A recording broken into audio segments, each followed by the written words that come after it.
Hello there.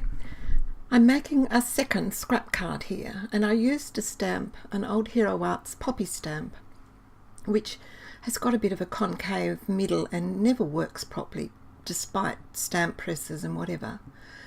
I'd spent quite a bit of time stamping this out and using heat embossing for the green and watercolouring up the flowers, and decided instead of tossing the whole thing out because it was a bit of a mess, I saved the little strip and thought I might be able to make a card just with that little strip. I've just given the flowers a bit of gleam there, and now I'm just putting the scrap of red I've got, which just about fits. I'll trim that card base out when I've got it together. Just to make a very simple card, just using that strip rather than disposing of it. I'm using my tonic stamp press to add Happy Birthday sentiment in black VersaFine ink, and I'll heat emboss that in clear. Adding the clear embossing powder over the top of black ink always gives you a much cleaner image than trying to use black embossing powder, which for me has practically always failed. You could just leave it plain and not emboss it, but I think the clear embossing gives it a bit of shine, which always lifts a card, even if it is just a tiny bit.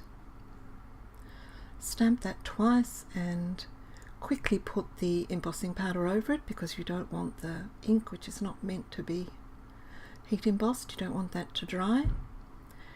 Cleaning up the stamp with my little chamois and then heat setting that powder. You can see the gleam there. Now I'm going to attach that red panel to the front of the card base, and to do that I'm going to use the wonderful Helmar craft glue and attach that carefully, making sure it's straight down the fold line. You can see there's a little gap of white both at the top and on the side where the little scrap of red card wasn't quite large enough, but that's okay, I'll trim that out. When it's just a whisker like that, it's quite okay to trim it off with a paper trimmer. Making sure that's adhered. I'm just giving it a wipe with a non-fibrous cloth just to get rid of the remains of the embossing powder and the cornflour, whatever it is. Just cutting that little whisker off, which makes all the difference to the look of the finished card, and then popping it back in to do the same to the top. It was a very small bit and it sort of got caught up under the blade, it was so tiny.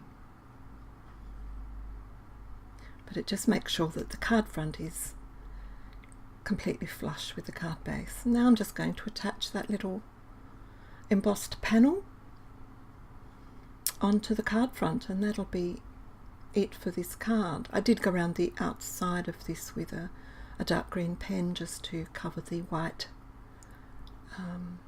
cut edges before I put it on the card. And that's it, that's just about the card done. You see how quick and easy that was, and I made quite an effective little card with just a scrap. Here's a couple of still photos of the card itself and a close-up so you can see the detail of that embossing. Okay, that's it. Thanks for watching. Bye.